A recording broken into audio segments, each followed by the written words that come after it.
Hello snowboarders of the internet, I'm your host Avran LeFeber, and in this video we're going to be reviewing the new Ride Smokescreen. This board features Ride's directional hybrid rocker, which is a directional cam rocker, so you get more rocker in the nose, camber through the midsection, past the inserts, and then a little bit of rocker in the tail. This is going to give you that load and snap of traditional camber underfoot, which will help you drive the board, but you're going to have that rocker in the nose and the tail, which is going to give you more optimal powder float as well as ease of entry in and out of turns. This board is available in 153, 155, 157 wide, 158, 162, and 165. So I rode this board at Arapahoe Basin. It was a mix of gray skies, blue skies, clouds. There's a little bit of wind. You had some dust on top of the groom, firm, fast snow, chunder, chopped, kind of just a mix of everything. And I rode it with my Rome Black Label bindings and my K2 Thraxis boots. So like other ride boards, this starts out stiffer and then it takes a little bit to break in. But when it does, it comes in at just past a middle of the road flex. It is a directional flex, so softer nose, progressively stiffening up through the middle, and then a slightly stiffer tail. There is some torsional flex. It's not overly abundant. You notice that when you're ankle steering and flexing the board, it's there, but it really isn't something that you can just over crank when you need to. Now, when it comes to stability, you get a little bit of chatter in the nose. Most of that's completely gone before it hits the front insert pack. Obviously, through the middle is going to be the most stable section, but that tail, even with that rocker, still has power in it. So when you push in variable terrain, it doesn't fold. It just wants to keep driving. Overall, it's a slightly stiffer board.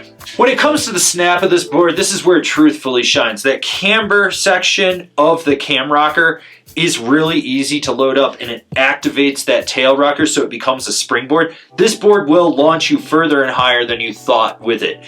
It just wants to get in the air. When you load it up, and it is easy to load up, it rebounds and you just crack into the air. It's not the most butterable board out there. You really do end up having to muscle it, and you'd think for something that's being cam rocker and having more rocker in the nose, you'd really be able to butter it.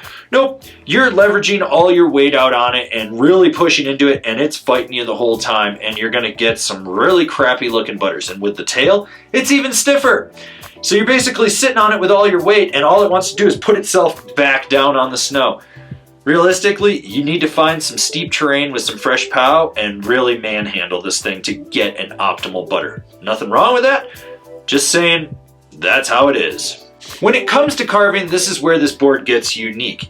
It's quick to engage off the front foot, but when you transition through the apex of the carve to driving it from the back, there's a slight delay.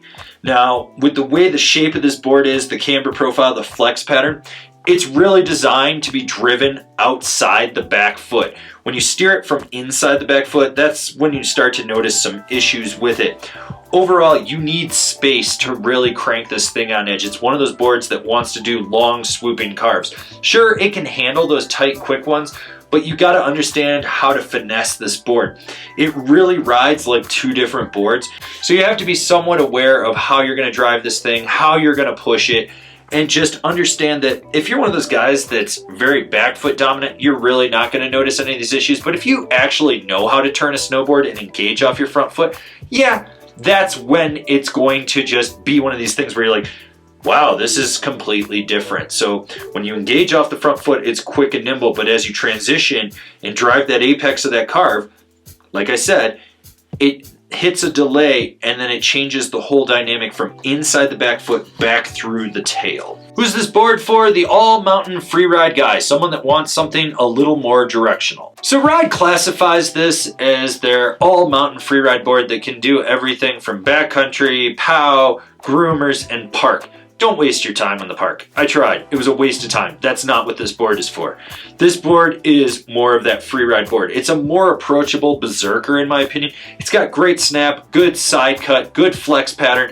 It's a board that you can lay a trench with if you need to. You can go smash through some chunder and not get bucked around. It's got a unique ride to it that is something that you only feel from Ride snowboards. Overall, it's a highly under-marketed board. And I mean that when I say I don't see any marketing of this, and it's actually really solid. Comparable boards, the K2 Manifest Team, the Telos DST, the Solomon Super 8. Binding recommendations, the Ride A8, the Union Felcor, the Rome DOD. This has been my review of the Ride Smokescreen. Do you agree? Do you disagree? Do you own one? Are you going to buy one? Leave me a comment down below. Let's have a conversation about this snowboard. If you're new here, remember to subscribe, click the bell, get those notifications. That way you're not missing any of the videos we got coming out for all you snowboarders of the internet. And if you really like what we're doing over here and you want to support us further, swing on over to Angry Snowboarder VIP and become a member. Sure, I could tell you more here, but I got a video over there that explains it so much better. As always, I've been your host, Avran LeFeber, and I'll see you in another video.